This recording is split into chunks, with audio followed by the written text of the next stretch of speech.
السلام عليكم وأهلا وسهلا بمتابعينا الكرام داخل أرض الوطن وخارج أرض الوطن. أتمنى أن تكونوا في تمام الصحة والعافية إن شاء الله الرحمن الرحيم. إخوتي، فضلا منكم ما تنسوناش بارطاج ولي لايك والاشتراك في القناة وتفعيل الجرس باش توصلوا دائما بالجديد في جميع الأحداث والأخبار إن شاء الله الرحمن الرحيم. كنتمناو اخر اخبار واحداث تنال الاعجاب ديالكم اخوتي الكرام. وما تبخلوش علينا اخواتي بلي لايك والبارطاج لهاد لا فيديو اللي غادي تعرفوا فيه واحد المعلومات اللي جد مهمه على القضيه ديال الطفل هشام اللي مازال مستمره لحد الان اخوتي الكرام، ومازال لحد الان ما بانش شي دليل اللي يقدر يثبت مول تهمه شكون هو وشكون هاد العصابه اللي خطفوا الطفل هشام. ولكن كاين واحد المستجدات جديده كتبشر بالخير الحمد لله، وشفنا واحد الدعم اليوم كبير من طرف رجال الدرك الملكي، وشفنا واحد الدعم كبير من طرف الامن الوطني، وشفنا التدخل ديال السيد عبد اللطيف الحموشي اللي تدخل في هذه القضيه ديال ولدنا هشام شخصيا. وهذا الشيء اللي كنا كنتمناو اخواتي الكرام نشوفوه في هذه القضيه ديال الطفل هشام، والحمد لله شفنا حاليا وقع واحد التضامن امني من جميع طرف رجال الامن الوطني ولا من رجال الدرك الملكي. كما قلت لكم اخواتي، تدخل في هذه القضيه السيد عبد اللطيف الحموشي شخصيا في هذه القضيه ديال الطفل هشام. خبر اللي توصلنا به من طرف احد الاقارب ديال الطفل هشام، واللي حبينا نشاركوه معكم اخواتي ونتقاسموا معكم هذا الخبر ونتقاسموا معكم هذه المعلومات اللي وصلنا لها، رغم انكم كاملين كتسالونا على شنو هو الجديد في هذه القضيه ديال الطفل هشام. لذاك الشيء علاش اخواتي كنتقاسموا معكم اي حاجه. اول حاجه اخواتي كنعتذر على الصوت وعلى الكلمات اللي كانوا ماشي هما داك، حيت راني مريض شويه، داك الشيء علاش ما بغيتش نخلي المتابعين والمشاهدين، حيت كنشوف كومونتيرات ديالكم كنبغي نوصل لكم باي مستجدات في هذه القضيه ديال الطفل هشام. رغم كما قلت لكم اخواتي مرضي شويه وهكاك، وحبيت نشارك معكم هذه المعلومات.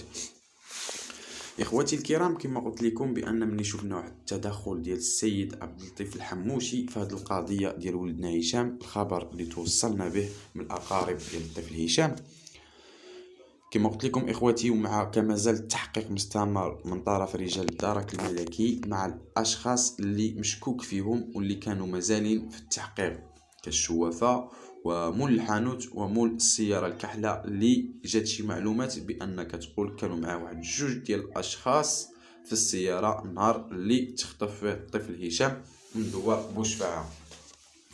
اخواتي الكرام، كما شفتوا بان هذه القضيه ديال الاختطاف ماشي شي قضيه اللي عاديه ولا سهله. كما شفتوا هاد العصابه خداو الطفل في وسط النهار من وسط الاطفال بدون ما يلاحظ حتى شي واحد، لكن جات حاليا بعد التحقيقات بقاو يبانوا شله معلومات اللي ما كناش عارفينها في الاول واللي ما كناش وصلنا ليها في الاول، لان كما كيخلونا بعض المشاهدين خاص يكون التحقيق قاصح ويكون تشديد في التحقيق باش هاد الناس يعترفوا. نعم، انا متفق معكم في هذا الكلام اللي كتخلونا في التعاليق، كنشكركم. داكشي علاش كنقول لكم خلونا الاراء والافكار ديالكم في الكومونتيرات اخوتي، لكم كامل الحريه في الكومونتيرات، كل واحد يخلي لنا الفكره ديالو على هذه القضيه ديال ولدنا هشام. ان الحمد لله كنشوفوا بان واحد التضامن كبير في هذه القضيه ديال ولدنا هشام اللي شناه لا داخل ارض الوطن ولا خارج ارض الوطن.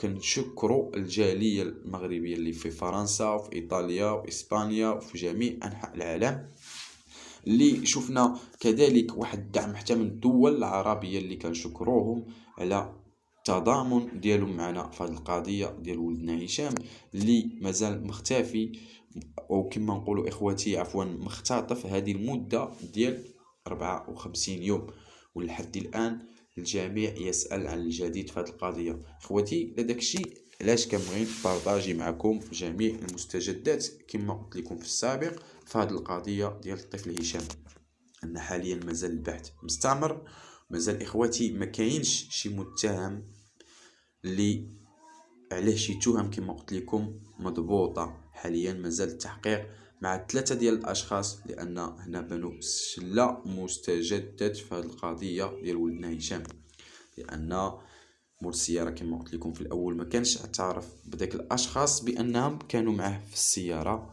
عاد الشوافه ما كانتش اعترفت بديك المعلومات ديال الاتصال الهاتفي اللي جاها، وبان تعرض للتهديد، وخو العريس اللي بزاف ديال المعلومات اللي ما كانش عطاها. وكما شفت بعض قنوات ان كيقول لك راح اعتذر من العروسه، هذه الشيء هذا كامل ما كاينش منه شي حاجه. حاليا اخواتي مازال القضيه كما كتعرفوها في الاول.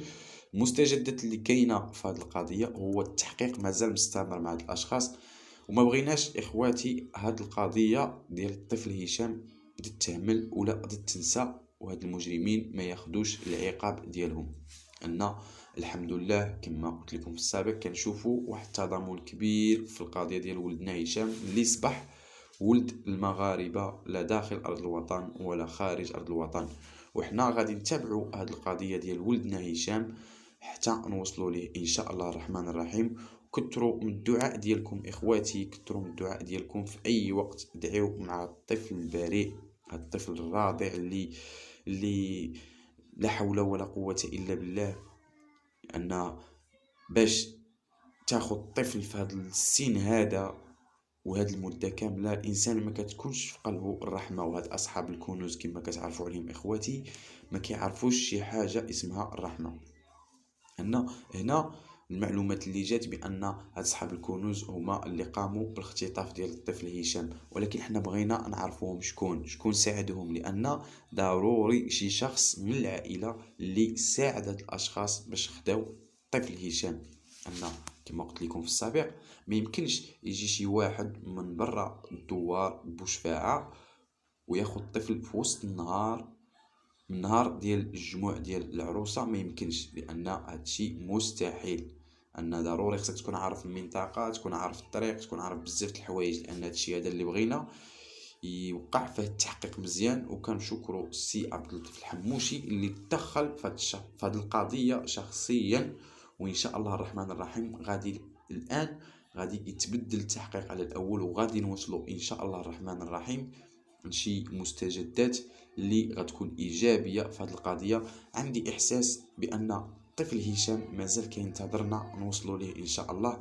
غير حنا خصنا ندعوا ونكونوا يد وحده ونتضامنوا، وما نخليوش العائله ديالو في هذه اللحظه اللي محتاجه من الجميع، ومحتاجه الدعاء ديالنا، ومحتاجه نوقفوا معاها في هذه القضيه ديال الطفل هشام. لان صعيب اخواتي باش تخسر واحد من الاطفال ديالك من هذه المده كامله ما تعرفوا فين هو، واش على قيد الحياه ولا لا، واش واكل، واش شارب، واش بزاف ديال الحوايج كيدوروا دابا لا في لا في لا بالنسبه للاب ولا بالنسبه للام ديال الطفل هشام. ان ربي اللي عالم بهم، واخا نعياو ونوصفو نعياو ونشرحو ما غاديش نقدروا نوصفوا داك الشيء اللي كيحسوا به. كنشوف غير بعض المتابعين وبعض المشاهدين ديالنا اللي كنشكروكم بزاف، كنشوفهم حاسين بواحد بحال تقول واحد مولادهم اللي ضايع. انا كنشوف بعض الكومونتير، كنقرا الكومونتيرات ديالكم كاملين اخواتي، كنشكركم على الكومونتيرات ديالكم والبارطاج ديالكم ولي لايك ديالكم. راه بالفضل ديالكم ماشيين حنا في هذه القضيه، وما غاديش نتخلوا على هذه القضيه ان شاء الله الرحمن الرحيم. ونلتقي اخواتي في فيديو اخر وفي مستجدات اخرى حول قضيه الطفل هشام. والسلام عليكم ورحمه الله.